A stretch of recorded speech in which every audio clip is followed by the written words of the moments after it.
Hello, everybody. Welcome back to our little Astro Coffee Bookshelf Hangout. We haven't exactly changed the name yet. I'm still using the Astro Coffee Hangout branding, but we're going to change that soon. My name is Tony Darnell. I live, work, and breathe at deepastronomy.com, and this is our hangout where we introduce you to some really cool stuff going on Dr. Brian Keating's channel.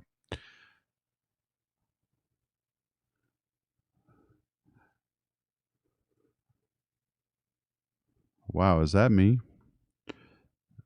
Yeah, hang on. I've got this. That was a newbie error. Sorry about that. I had the stream going in one of the windows, and I shouldn't have, and I didn't have it muted. So apologies. Newbie hangout. That used to happen to me all the time. Anyway, this is. Let me go ahead and pull up my friend and colleague Dr. Brian Keating. Hi, Brian. It's good to have you here. Tell us a little bit about what we're doing here. I'll let you do it since I'm blowing it today. You're not blowing it. You're under great duress. You're bringing the universe. Okay, yeah. So yeah, technical duress. Let's say that. So I am Brian Keating, a professor of physics here. I'll advertise. I got my new shirt, UCSD Department of Physics. Ooh, that's neat. Yeah, it's got all of our greatest and latest graphic design on it, which we'll eventually put to the test on coming up with a logo and an icon for these hangouts. But for now, I love your the current graphics.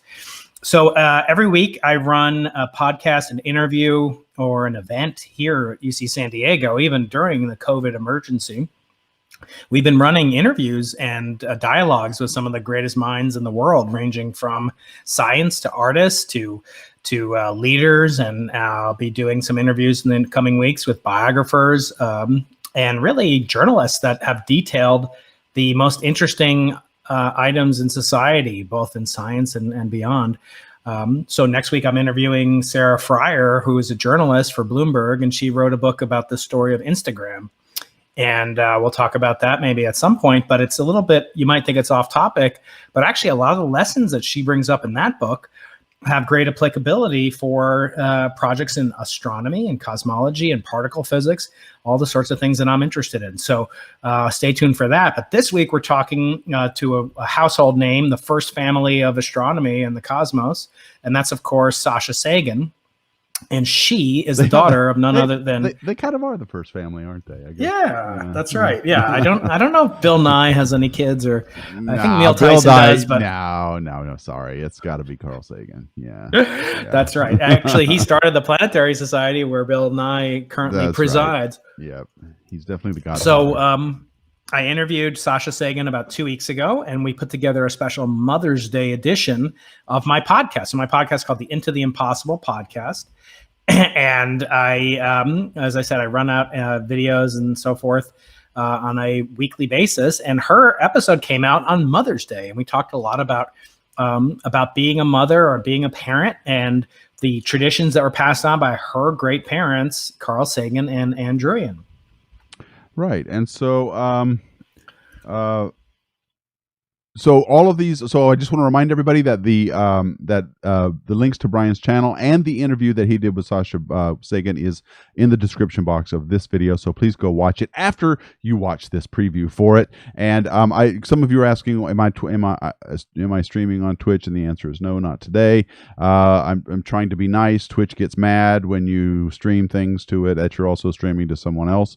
So I'm not streaming to Twitch today, but I am streaming everywhere else as well. I'm on Facebook, and we're also streaming this on Brian's channel. So please subscribe to him and check it out there as well. So you can comment on his channel in the live chat also.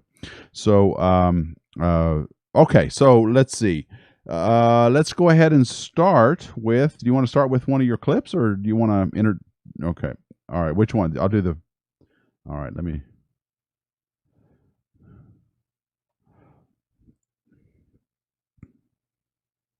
We haven't heard yet from ET, and we also talked about the origin of the title of her book.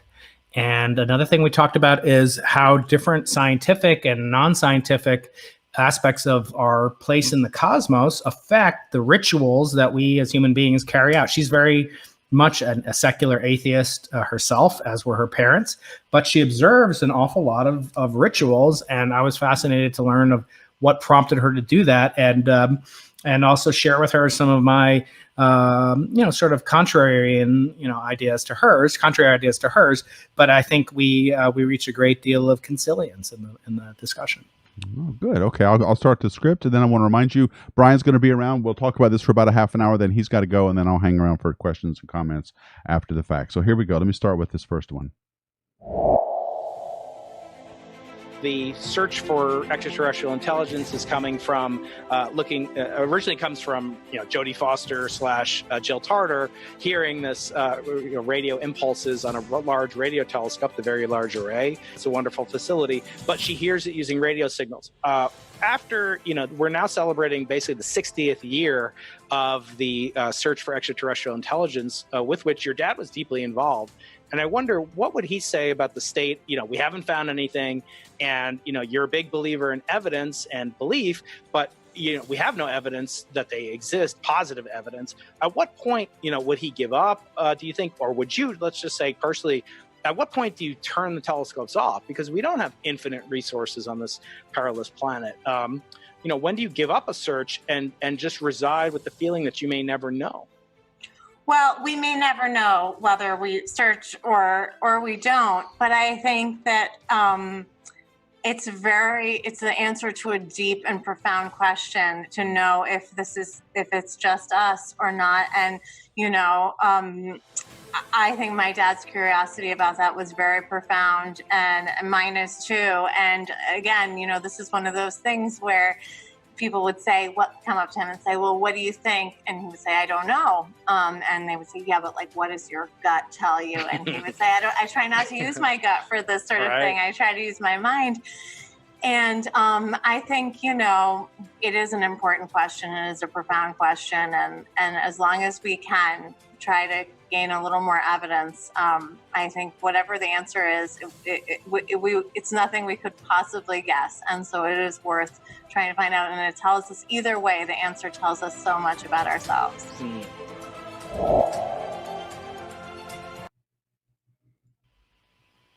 Okay, so that's a little preview into the conversation that he had with Sasha.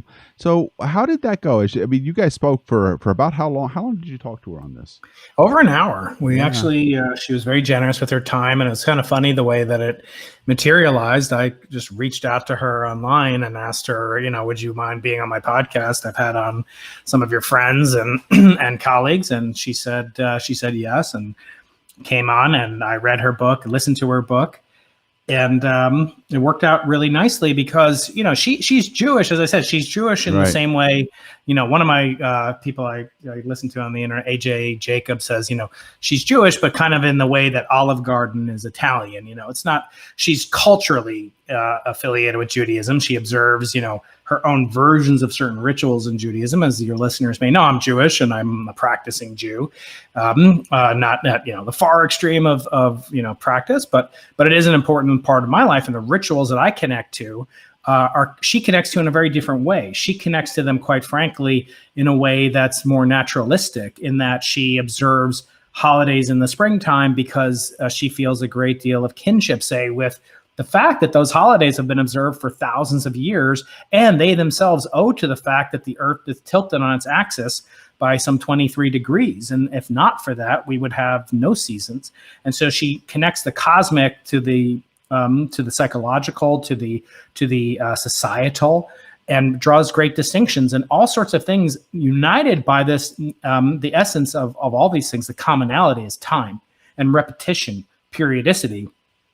So much so she talks about her own monthly cycles and a very graphic. The book it's very she's very exposed in this book. She talks about the first time she had relations with her future husband. It was really intimate and shockingly so, but I commend her for that. She's a public, famous person, and yet she, and it's not gratuitous. She's not going, getting graphic or anything, but she's talking about, as a human being, but also as a science curious layperson. She's not a scientist. Who grew up around these two towering figures on the two opposite poles of science and art, if you will. So, I mean, I guess more than I hear what you're saying when you talk about Judaism in the way that you just did. I was married to someone who was Jewish, and I think more than any other religion / culture that I've been involved with, there does seem to be this component where there's a cultural component where the rituals are very important, and then there is a more religious component where those rituals tie into their beliefs in God, and so I see those connections, and it does seem to be for a lot of Jewish people, at least, you're able to enjoy the culture and the holidays and the rituals that are associated with Judaism. And it seems like you're not necessarily getting super religious about it. And is that what she means when she's talking about secular rituals? Help me understand what that means. Because yes, we have rituals that go around the seasons. In many cases, especially early on, those were based on a religion of some kind. So I guess I'm curious as to what that term really means, because I don't it doesn't make sense to me. Yeah, I mean, that was the goal of the book, which I agree with you. It's ambitious. And again, I never like to give away kind of the book. I want authors to benefit from people buying it. But the main thrust of the book is to, for the first time, answer the question that you're talking about, which is that can you be spiritual without religion? And if so, how? Now, there are other authors I've read, like Phil Zuckerman, basically writes a lot about secular religion, the rise of the nones, Nones. And in Sasha's book, she wants to kind of, in some ways, have her cake and eat it too, because she recognizes that these rituals all derive from religious observance. On the other hand, so too did things like astrology. And so she won't directly, or pantheism. She actually, we talk a little bit in the, aren't you worried? I asked her, you could have a devolution back to a more primitive form of, gods and goddess, not worshiping Thor or, literally, but worshiping the earth. Some actually people worshiping. Still do. Yeah, some people. Yeah, no, that's right. I talked to her just a couple of days after Earth Day, and we made mention of that in the interview. Right. And she definitely wants to strike a very ecumenical stance. Her husband is Christian or grew up in a Christian household. We make the distinction that, she and I can take a genetic test for better or for worse, and it'll tell us that we're 99.97%, Eastern European Jew, but her husband can't. I mean, he'll say, a little bit of Scottish and a little bit of, Cherokee, Native American, whatever his genetic background is. But that too, to her, is beautiful, that this story that we're kind of part of this chain that goes back. And even she's trying to get the reasons for the rituals deriving from secular, but then divorcing it from any connection to belief in what she doesn't believe she has evidence for. Again, she's not a scientist, and her father, of course, was a scientist, but by any means, I think the level of depth that he would practice religion versus looking for evidence in science, I think those are vastly different for him. And I think, he was known for statements like, absence of evidence is not evidence of absence. And then, extraordinary claims require extraordinary evidence. And yet they would have a Passover Seder, these springtime Jewish religious rituals. I think in some cases there is a little bit of dissonance there, cognitive dissonance that you want to take, as I said, have your cake and eat it too. Right. I'm glad you said that.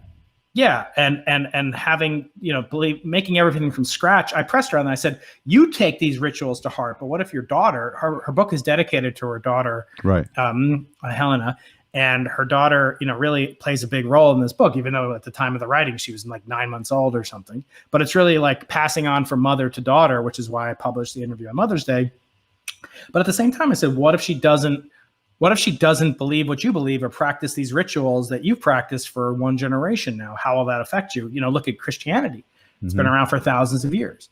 I always joke, the Bible is the best-selling book in history. I'd kill for 1% of God's sales figures. That would be a dream come true.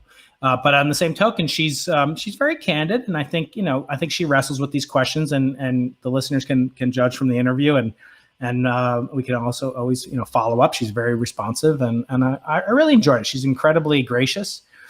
She's a thinker. And I think she wants to have positions that are different from her father, but it's impossible with a person like that, whose father cast such a huge shadow that's a long on her life, to not be influenced by it, and I feel like she was almost born atheist, just by nature of how she grew up. And so we discussed that, and to what extent would she be disappointed if her daughter, doesn't take on these secular rituals that she's developed with her husband. So I'm really glad you said that this idea of kind of having your cake and eat it too, because I think this is a bit problematic when you try to apply scientific thought to some of these non-scientific ideas and some of these I won't call them religious ideas, but the idea of ritual and why we do these things. Sure, there can be a scientific component to it, and why we do them may have some kind of answer in a rational way that pleases us. But I think an awful lot of this is coming from a place that isn't necessarily scientific. I've argued many, many times that the danger we fall into, especially scientists, and especially as people who love science, is that we fall into a danger of trying to inject science where it isn't not only needed but appropriate. It's not even appropriate to put science in these things. So in all of this, it's important that we understand, first of all, what do we mean by spirituality? What does that even mean? And second of all, what do we mean by a ritual? And maybe spirituality is not necessarily the thrust of this book, but ritual certainly is. So a ritual can be anything, right? It can be a fact that you like to watch the same TV show every week. That can be a ritual. So and it's funny because they are meaningful to us as human beings. I love doing certain things, right? I mean, I really love having a certain thing at Thanksgiving to eat. It's really fun to have that stuff, but it's just fun. I used to love Passover, doing the Seder. It was a lot of work, but man, it was fun to be together and read the Haggadah and have all these. For me, it was. I mean, I was non-Jewish, so for me, it was a look into this culture, and I was just having a blast. It was fun. We were drinking wine. We were having with friends and family. It was a great Seder. So I don't know. I guess maybe it's a group thing, the fact that we like to do this kind of stuff. But I also have rituals that I like to do all by myself, right? These exactly. That's 100%. So, and I think maybe your listener, I mean, this is like the second or third time. I mean, I love talking about religion. I think it's, the key question in all life is not believing. I would never say belief is, but thinking about these questions of existence are the most important things. You and I talk about it almost every week. And I know some of the people in the chat room don't like it. So maybe we'll move off it. I do want to say one thing. I had the exact same question. So when you watch the video, pay careful attention because I make this distinction. Which would you rather have? I asked her: a ritual, a habit, a hobby, or willpower. In other words, like on the spectrum of obligations, like when I tell my kids they can't eat that delicious, baby back rib, platter at a restaurant because it's pork in it, that all I have to say is it's not kosher. And it carries a lot more weight than if I say you're on a diet, like I'm always on a diet. But, when you rely on willpower versus a habit. So there's three different, degrees of placement on the spectrum. Her husband, to my chagrin, makes her coffee every morning or to my wife's chagrin. Right. So, and that's like, she's like, that's our ritual. And I'm like, is it it's a ritual, but where does it stand with respect to like, she discusses, the origin of a female connection to the monthly cycle and how that's a ritual and how that affects things, and inter-female dynamics. Like that's obviously very different. Someone, if he didn't make you coffee one day or you're on the road, it's not going to be like my kids start eating, ham sandwiches. So I asked her about that exactly and where she rakes these things, because in the end, I worry if you're just relying on these personal rituals, habits, getting your morning coffee, like then anything could be a habit, anything could be a ritual. Right. There's rituals and habits. Yeah, that's a good. And what did Aristotle say? He said, "We are what we habitually do." And I think if you feel that way, is change possible? And she makes a big deal in her book about how her grandfather gave up being an Orthodox practicing Jew, and how liberating that was, and how it set her family on a certain path. But on another hand, you could see it as well, who is more free? Like the person who does whatever he wants to do, like eats whatever he wants to do, drinks as much alcohol as he wants, or the person who's disciplined, who has willpower and self-control. And maybe that derives from, in some sense, this longer ritual, which we call religion, or not. So I think your listeners will be fascinated in it. I do want to talk about his Carl and Sasha's opinions about extraterrestrial and astronomical rituals, if you want to talk about that. Yeah, let's do it. We got to go about 10 minutes, so go for it. Yeah, I can go up to 35 past the hour today. Oh, all right, cool. Because I also want to know just how famous she thinks Carl Sagan was. I mean, but we'll go into that if we have time. So please go ahead. I have a doll. I've got a little finger puppet with Carl Sagan on it. I mean, he's incredibly famous. She knows that. The thing that really struck me about her is the graciousness that she has. She doesn't have she doesn't mind being described as Carl Sagan's daughter. Like if someone described me, as just my son, or like describes my wife as the wife of Brian Keating, like I think that could be, I would maybe be offended or it denies my identity. She's very comfortable with the fact that she is not only Carl Sagan's daughter, but also Druyan's daughter. And Bill Nye in his blurb, I read it, that it shows, or maybe it was Richard Dawkins, one of the two gentlemen wrote a blurb for her. Both of them wrote blurbs, but one of them says she's Carl Sagan's daughter, and it shows. But I made the point that she's more like Druyan's daughter. Like Druyan is not a scientist. She's incredibly passionate. She's a wonderful writer, a great communicator. She's now doing Cosmos Possible Worlds. That's right. And I urge people to watch that, because Sasha actually makes a cameo as her own grandmother in that in the new series, which is kind of cute. So growing up in this family, like she has these artifacts, these relics of her unique upbringing. She talked to me about like she'll find like the Rosetta Stone used in the original Cosmos. It's like some styrofoam thing in the 1980s that they painted, and engraved as if it's the Rosetta Stone. And she talks about, like how many kids grow up with parents like that, and how they weren't. I mean, I don't get the sense that if she decided to become an evangelical Christian, that they would be happy with it, or practicing Jew or something. But I don't get the impression that they were so militant as atheists as Richard Dawkins is, that they basically would call it child abuse, to practice a religion, essentially. So I think that they had a sense of consilience themselves. But in my mind, she's truly independent. She clearly has a huge influence from them, and recognizes the gratitude that she owes to her unique upbringing. Okay, and what were their views on extraterrestrials? Let me hear that. I think I know. We talked about that in the context of evidence, because her whole thing is, I don't believe something unless I have scientific evidence for it. And I said, well, what would Carl Sagan say now that it's been 60 years since the original Project Ozma? Have we talked about Sarah Skol's book? I forgot. No, not yet. Okay, No. So we should talk about that soon. So I referenced that because Sasha brought up the title of her book, For Small Creatures Such as We, comes from the only work of fiction that her father ever wrote, which is the book called Contact. The book called Contact was turned into a movie, and it sort of features a woman played by Jodie Foster, and it's representing a real colleague of mine and friend of mine, Jill Tarter, who actually put the blurb on my book as well. And so my friend Sarah Skolls wrote Jill Tarter's biography too. And so we were talking about that, and my assertion that, there's been an awful lot of energy, literally, and money spent on SETI without much return for it. So is it appropriate to suspect, when do you turn off the experiment? When do you shut down the radio telescope? Jill will always say to me, well, we've only searched the equivalent of, a cup of water out of the entire Pacific Ocean in terms of what we could see. On the one hand, that's true, but it doesn't.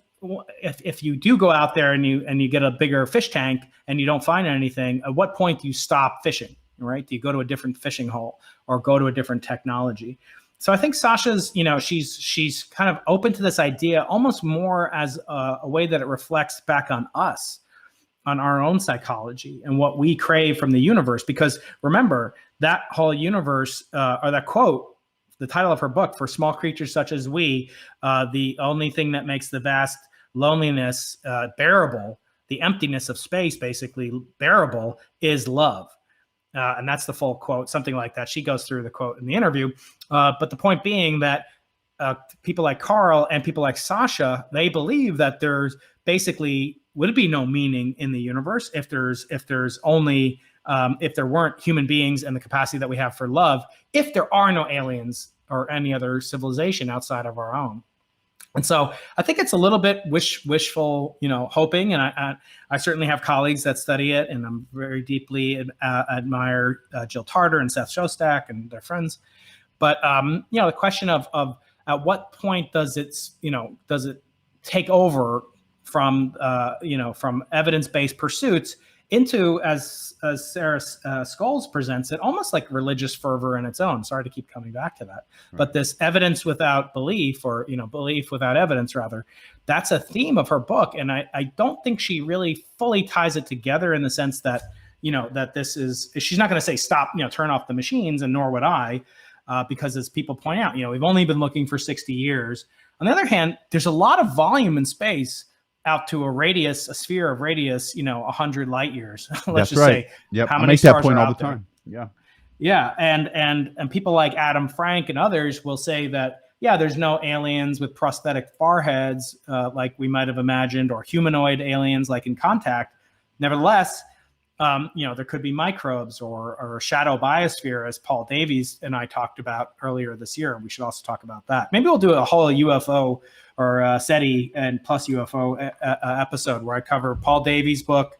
Their Eerie Silence, which is about the failure to detect SETI so far, and alternatives that could explain why we haven't seen radio transmissions, for example. And Sarah Scoles' book on UFOs and also Making Contact. That would be kind of fun, a theme episode at some point. Yeah, let's do that though when you can spend the whole hour, because I think we're gonna run out of time real fast on that, like we are coming close to now. Well, this whole idea of belief without evidence is you got to remind people that's also the beginning of a scientific theory, right? At first, you've got an idea or a suspicion or a hypothesis of how things might be in nature, and then you go forth. You start with a faith that this must be true, or a belief that this must be true, and then you continue on with finding your evidence in support of those of this belief with evidence. And so there is a period there where you're starting out with just an idea. It's based on stuff, but it's still an idea, and so you need to draw that in more as you go forward. I guess Carl is. I never met him, and I of course idolized him in the 70s and 80s, and he I remember watching him on TV all the time, and he was fervently, I think Andreen was too, fervently anti-nuclear. The big scare at the time in the 80s especially was that we were all going to blow ourselves up, and that theme came up quite a few times in the original Cosmos series. And he had very passionate ideas about certain political states at the time, especially in terms of nuclear power or nuclear weapons. And so, but I don't remember him saying anything like, that life in the universe is inevitable, or that of course we're going to eventually find life in the universe. From what I remember, from all the things I've seen him say, there was always this healthy, I think, skepticism that we should keep looking, but there's no reason that we should find anything. Right. And so he talked a lot about the Urey Miller experiment in Cosmos, and how it's possible to make all of the ingredients for life relatively easy. So with the implication being that it should be easy to make on other worlds. And then there was a whole episode on this in the original Cosmos about what life might be like on, say, Jupiter. Remember those big balloon creatures that were like the animated? Yeah, you still see that in planetarium shows to this day. I know, right? So there was a lot of speculation about what these beings might be like, but I think he would be okay if we were it. Yeah, I think so too. I mean, he wouldn't be happy about it. In other words, he'd be more pleased to know that life has originated elsewhere in the cosmos. But I guess I wonder, why would that make him more happy? I mean, I see two different schools. So Adam Frank is a professor, I think, in Rochester. Right, I've had Light from the Stars, which is a good book. But he talks about basically, because the nearest life forms might have only destroyed themselves 100 million years ago, we might be the only existing solar system that has intelligent technological life. And so that should make us value life on Earth that much more.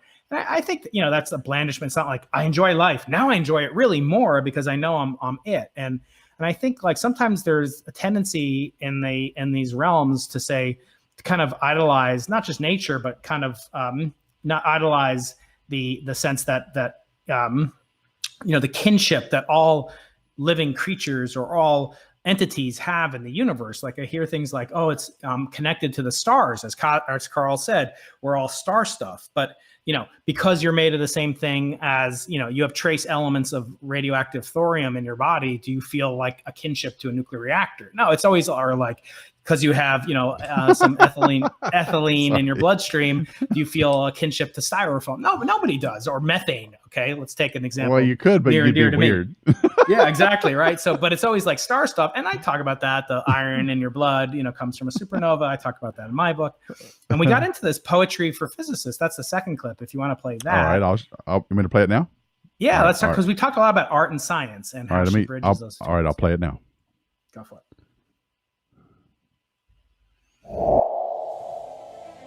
The poem, but I think it is, by Richard Feynman. It actually doesn't have a title to it, but he says, poets say science takes away from the beauty of the stars. Mere globs of gas atoms. I too can see the stars on the desert night and feel them. But do I see less or more? The vastness of the heavens stretches my imagination. Stuck on this carousel, my little eye catches one million-year-old light. A vast pattern of which I am a part. What is the pattern? Or the meaning, or the why? It does not do harm to the mystery to know a little bit about it.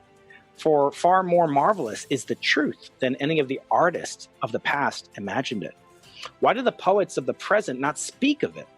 What men are poets who can speak of Jupiter if he were a man, but if he is an immense spinning sphere of methane and ammonia, must be silent?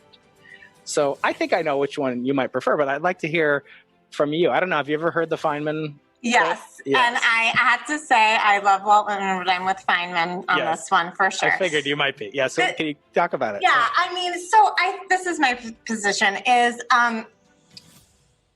and sometimes it's, it's not always it's the delivery. So often when we communicate the grandeur of the universe and our deep understanding of the beauty of nature, we don't have the passion that you see sometimes. I mean, the first version of this that comes to mind is like a great preacher. Like that enthusiasm, that thrill, that joy gets lost sometimes. I think that this is the connection between those two, between that spine-chilling thrill and the true nature as revealed by science.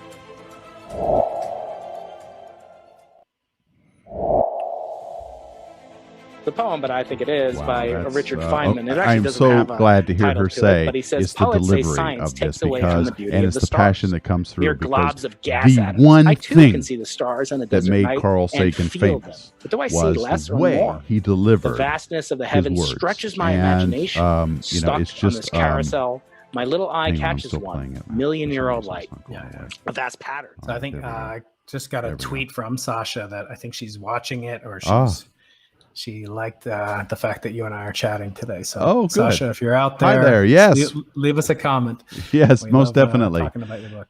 But in case you didn't hear what I just said, I want to reiterate it because it's important. Yeah. What Sasha just said about her father, or about delivery and the passion that makes all the difference, is exactly what made her father who he was. I could listen to him all day long, especially just talking about science, because the words he used, the cadence, the passion, the pauses, all of it was what made him who he was. And I was enthralled by him.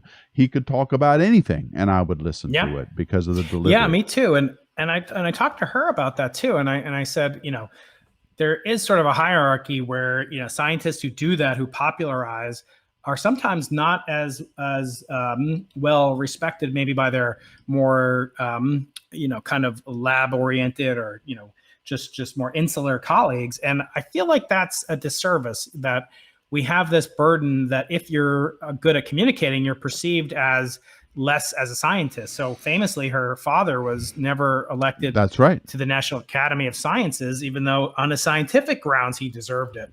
And then you add on top, he won like communicator awards and things like that. Now That's I'm right. the first person who says that awards are relatively meaningless, but in that case, it was a slight. It was like, saying you cannot win it because you're so good at communicating. I remember that. Yep. I do. And he was a real scientist. He was like in the same vein as a Brian Greene or, Neil deGrasse Tyson and Bill Nye are not like practicing scientists. They're wonderful communicators, and that's their job in life. But, what Carl was a true scientist who happened to be balanced on both sides of his brain. And I can't remember what brain that makes you if you're good in communication versus if you're good at scientific, hard, quantitative, factual details.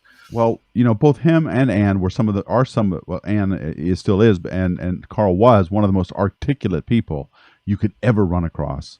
Like I said, they just had a very high vocabulary, a very interesting way of putting complex topics into images that we could see in our heads, and that is a gift, man. That is such a gift, and I miss him. I really miss Carl. I miss him too, and I never met him. I almost met him because our both Sasha and my father were both professors at Cornell. They overlapped briefly for a couple of years in the late 60s. But thinking about him and this notion of communication, I had another conversation last week. So this video came out, as a Mother's Day special. For Father's Day, I'm going to have a 2-part special. Actually, I'll have part of it before Father's Day with Eric Weinstein, who has another controversial new theory of physics and unification of physics called geometric unity. We'll talk a lot about that. Ooh. But one of his most strident and ardent demands is basically that we improve as physicists, especially as theoretical physicists or theoretical astrophysicists, that he demands, kind of that we get more funding, but that we also behave in a way to advocate on our own behalf to be worthy of increased funding. Like, we have the most interesting ideas, according to Eric, and the worst possible PR and presentation. So that was a 3-hour interview. That was actually my longest interview. So we're going to split it into 2. Half we'll put up maybe in a week or so, and half we'll put up on Father's Day, because he and I discussed for a long time his feelings on fatherhood, legacy, and all sorts of things. And I thought it'll make a nice Father's Day kind of 2-part episode.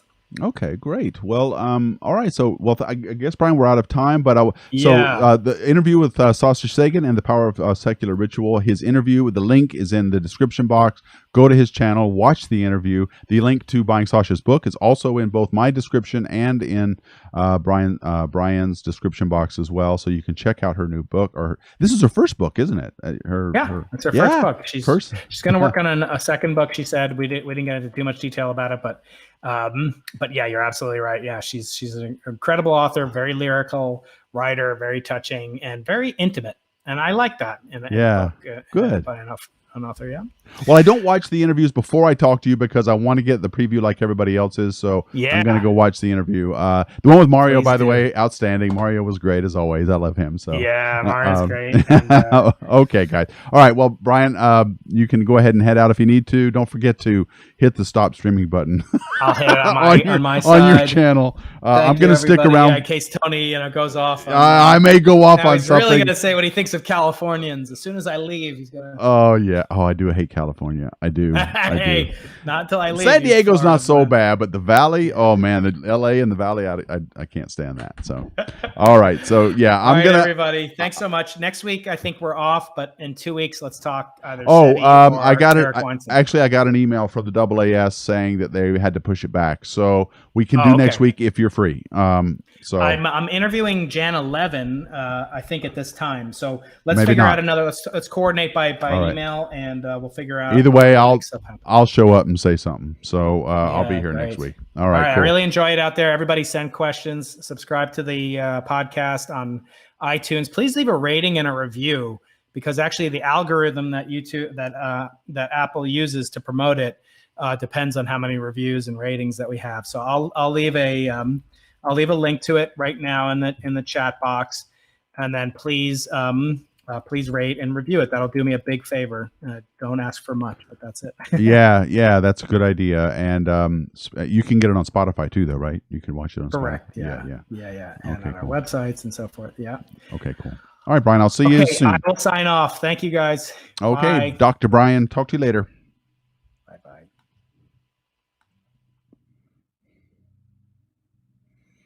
All right, I will. I'll just chat with you guys for a while. So yeah, I decided not to stream on Twitch today because I'm an affiliate on Twitch, and I'm